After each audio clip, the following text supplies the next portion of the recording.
Well, good morning, everybody. It is good to see you this morning. I hope that you are being blessed and doing well. You know, I've enjoyed our service so far this morning. Every now and then there's been something like, oh, I should get up and comment on that, or oh, I should go up and say something about that. But now there was about 4 things that I enjoyed and wanted to talk about, so I'm going to skip them all. Except for maybe I'm excited about Tyler placing membership here, joining this church family, serving with us.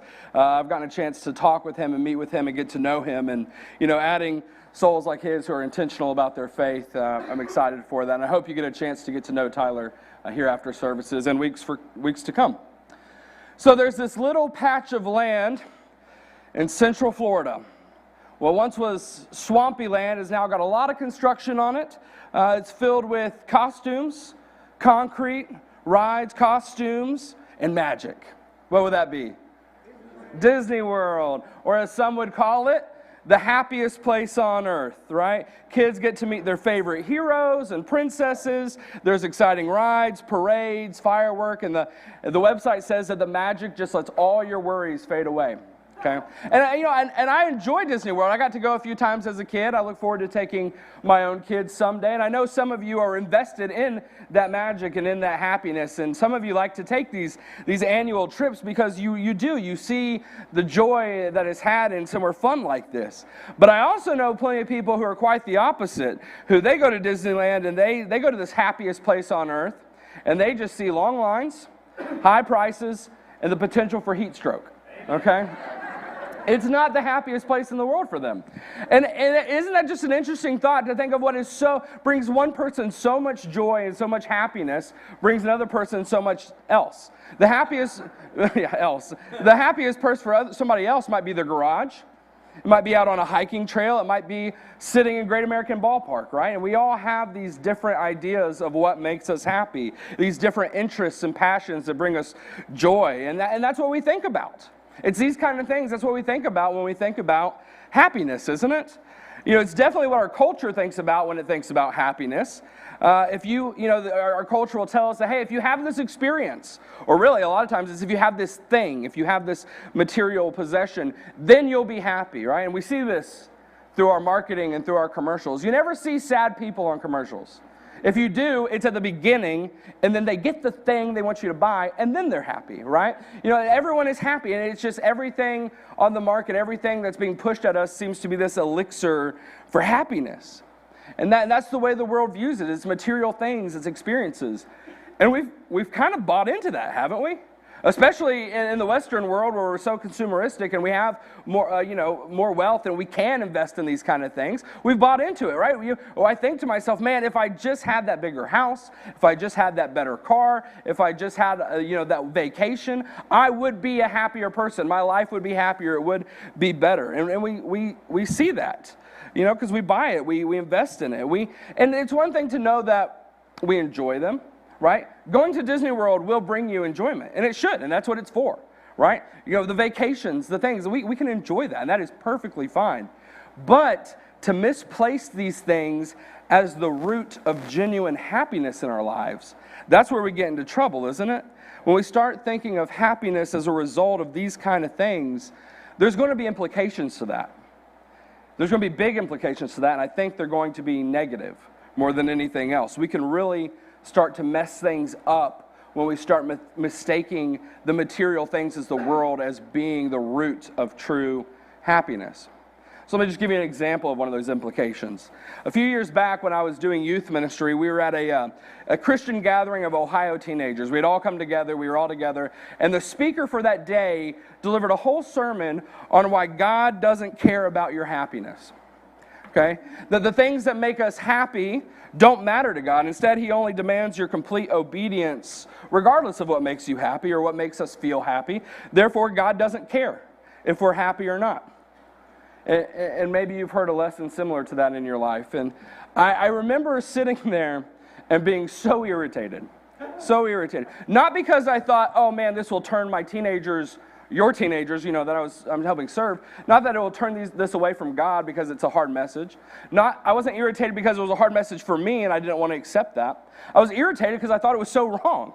Okay? I think that is absolutely a wrong message. Now, if you view human happiness as the fleeting pleasures gained through these material, worldly things, then, well, hey, maybe you got something there. If you think happiness is cars and vacations and new cell phones, maybe you got a point. Maybe God doesn't care about that as much.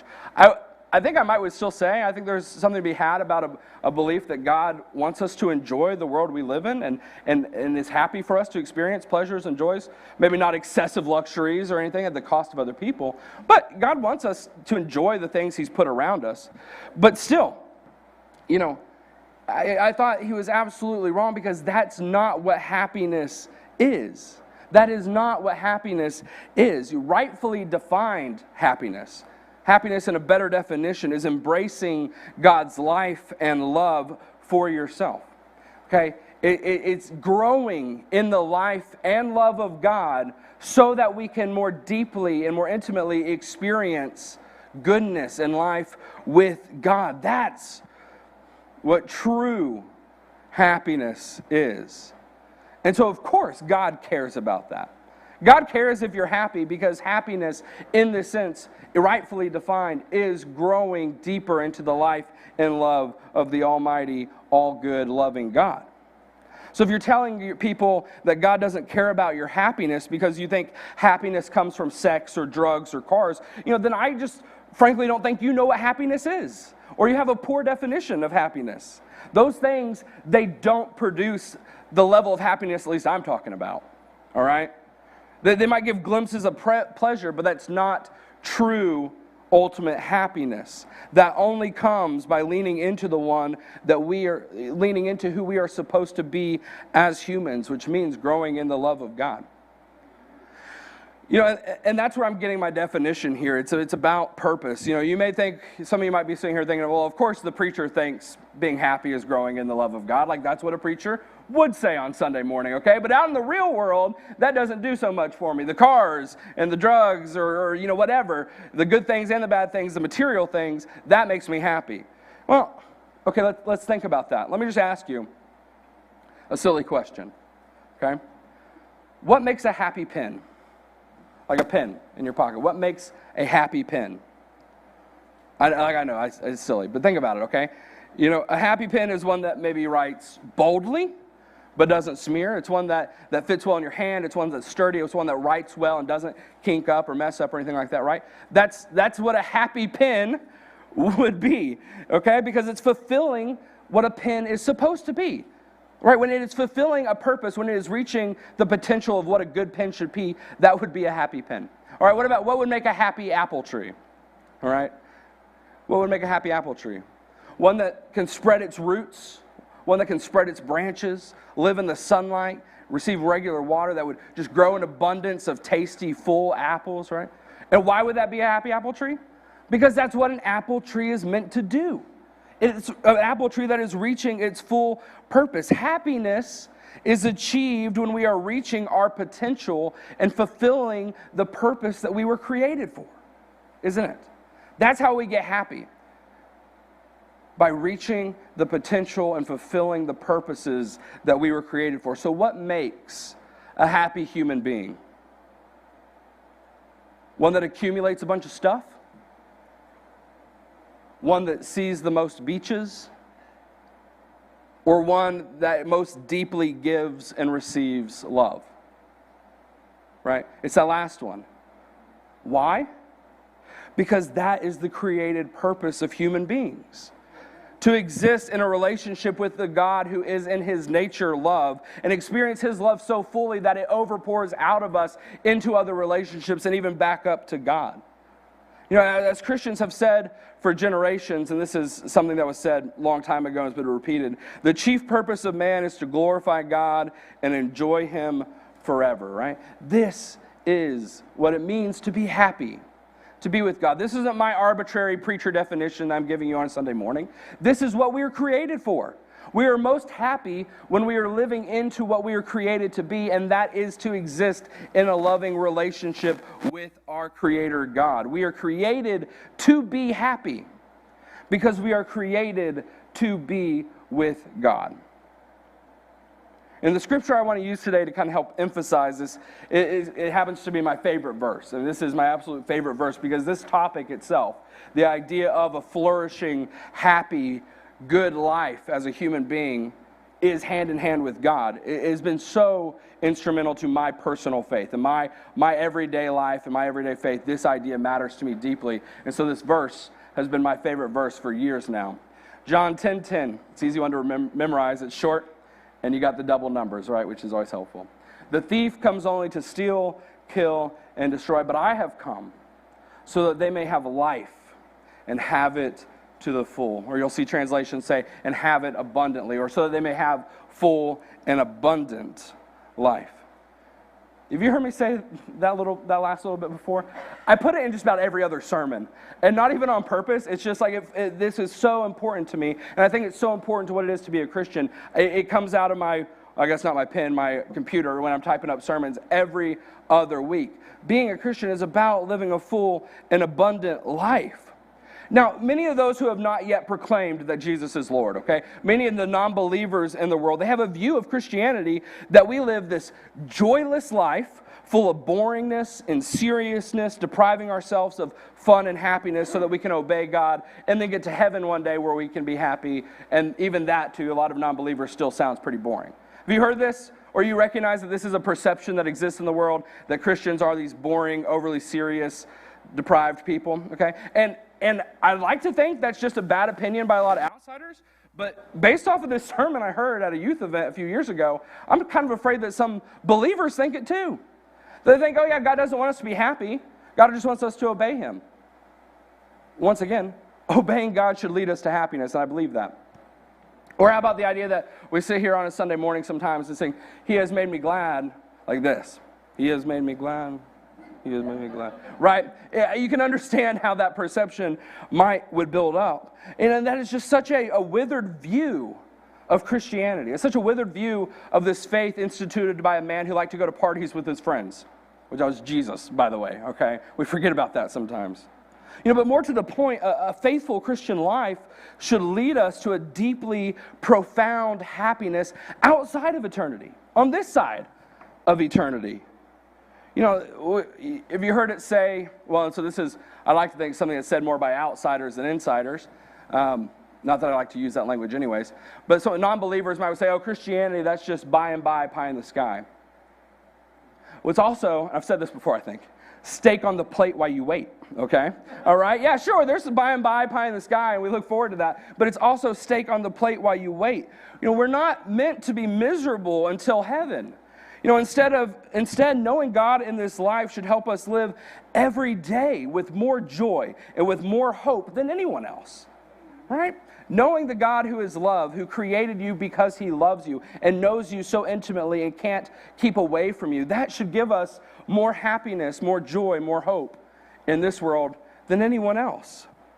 Because this way of Jesus, this way of love, joy, hope, and peace, this way of virtue, the way of the Bible, that is the path to full and abundant life, to full and abundant, flourishing, happy life. I like this metaphor, and I preached on John 10:10 years ago now, when I was still not the preacher. I don't know if I was an intern or whatever. And I used this metaphor back then, but I'm reusing it because I don't think you'll remember it. So you can prove me wrong. But don't you think that if you read a book, that you would have a fuller experience and a better experience reading that book if you read it with the author of the book, okay? I can go home and read a book, and I can enjoy that book. I can get pleasure out of that book. It can, help me have a good evening. I can enjoy the process. But I can miss a lot of the artistic elements, a lot of the effort that the author put in there, and I not even know that it was there, right? But if I read this book with the author, he or she could point out that, hey, there's some certain foreshadowing right here. Did you see this? Or, hey, did you notice that this character is kind of this metaphorical representation of this or that? And they can illuminate so much more about that book that I would have never noticed. And by the end of it, I would have a much better experience, much fuller experience of that reading than if I had done it by myself, right? And the same thing is true of life. The same thing is true with life. God authored life as we know it. And as the author of life, God knows exactly how it should be navigated if we want to get the most out of it, the best out of it. It turns out that praying for my enemies makes me more happy than if I hold a grudge. Isn't that interesting? And who taught us that? It turns out investing in a community of believers brings me more happiness than facing the world alone. It turns out that entrusting my worries to God brings me more happiness than if I obsess over my anxieties by myself. Full and abundant life is found hand in hand with the author of life. Christianity is not a bunch of arbitrary rules to make it difficult to live or just to get us to heaven where we can be happy. No, it is a guidebook to get the most out of this life right now. It's not arbitrary rules to make things boring or difficult. It's teaching us how we can live our happiest and best life right now. Because God wrote life and He said, hey, here, this is how you do it. Do it this way. You will be more satisfied. You'll be more happy. You'll be better off. The happiest life is available to us by growing towards the author of that life. And since Jesus came and reveals to us the God, the author, He's the author of life and happiness, it's important to look at His life to see how He lived out true happiness. And what do we see when we look at Jesus? Well, first let's ask, what do we not see? Okay, it turns out Jesus didn't have a lot. Not a lot of the stuff, right? Few possessions, no permanent home. He didn't see the world. He didn't live a long life. Isn't it interesting that so many of these things the world tells us would make us happy, Jesus had so little of it. Jesus had so little of the things that the world is telling us would make us happy. So does that mean Jesus didn't live a happy life? Absolutely not. Absolutely not. It's just one more reminder that those things don't produce a deeper level of joy and happiness that we're striving for. But what about the suffering Jesus experienced? That's genuine suffering is on a different level from just not having a lot of stuff, right? From not having those material possessions. And suffering seems pretty contradictory to happiness in our minds. I mean, it does, doesn't it? But listen to this. If the essence of happiness is growing in the life and the love of God in order to share intimately in the life of God, then suffering, far from being an obstacle to happiness, can deepen our participation in happiness. Do you hear that? I'm going to read it one more time because I like the way I wrote it and I can't think that well when I'm in front of you, all right? If the essence of happiness is growing in the love and the goodness of God in order to share intimately in the life of God, then suffering, far from being an obstacle of happiness, can actually deepen our participation in happiness. Isn't that true?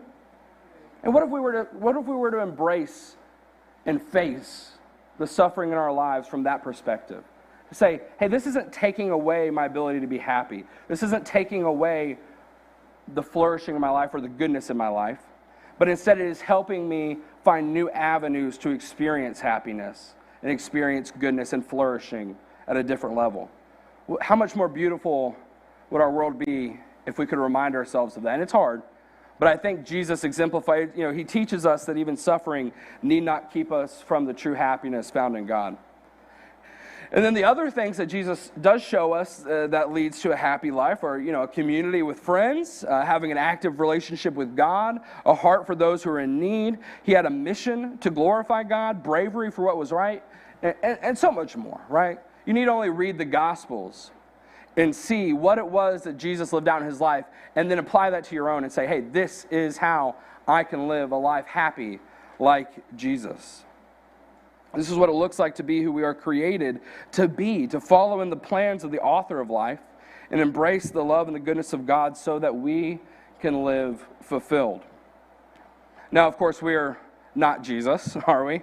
Living in this broken world filled with pain, we're seldom going to grasp that full happiness that Jesus taught us to live. We might live lives that can be classified as happy, and we should live lives that are classified as happy, as full, abundant, or flourishing. But it's not going to be perfect. It's not going to be perfect. We undoubtedly will allow these things of the world to take us off course and to keep us from true happiness. these shiny, tempting things of the world that promise us happiness, that no matter how much we know they're going to let us down, no matter how unsatisfactory we know they're going to be in the end of it, we still dive headfirst in thinking that, well, we need this thing to make us happy. But we can take great hope in knowing that there is indeed a day where all things will be made right and will be fully immersed in that divine happiness. There's a handful of scriptures you could go to for this. I kind of like Isaiah's version. And at the very end of his very long book, Isaiah writes, speaking for God here as a prophet, "See, I will create new heavens and a new earth. The former things will not be remembered, nor will they come to mind. But be glad and rejoice forever in what I will create. For I will create Jerusalem to be a delight and its people a joy. I will rejoice over Jerusalem and take delight in my people. The sound of weeping and of crying will be heard in it no more."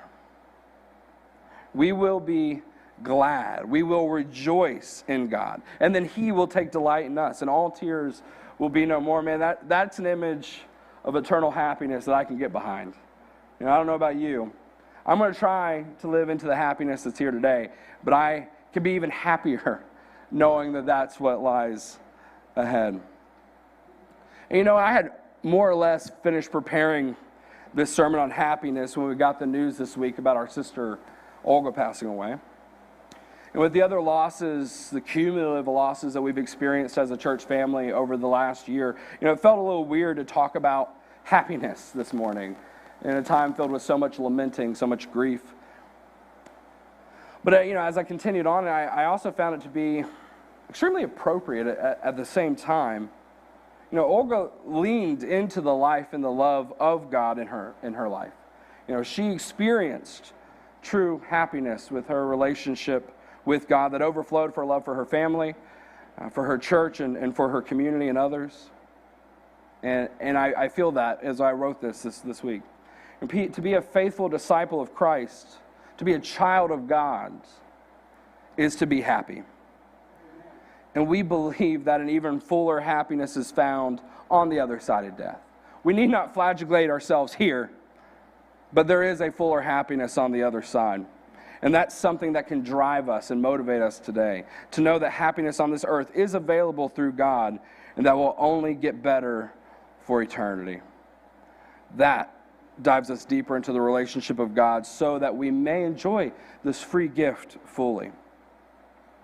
And as we close, allow me to read for you this classic text from Matthew chapter 5. You've heard it dozens of times, I'm sure, but when I have it up here, it's going to look a little different for you. The passage you most likely have read most of your life uses the term blessed a lot. Blessed, blessed, blessed. Well, the Greek word for blessed, makarios, can be translated as two different words. Blessed, or this one from this translation I'm going to be reading this morning. And we'll close with this. Happy are the poor in spirit, for theirs is the kingdom of God. Happy are those who mourn, for they will be comforted. Happy are the meek, for they will inherit the earth. Happy are those who hunger and thirst for righteousness, for they will be filled. Happy are the merciful, for they will be shown mercy. Happy are the pure in heart, for they will see God. Happy are the peacemakers, for they will be called children of God. Happy are those who are persecuted because of righteousness, for theirs is the kingdom of heaven. I pray that each of us will live that happy life hand in hand with the author of life. If you have any needs from your church this morning, we invite you to come forward now as we stand and as we sing.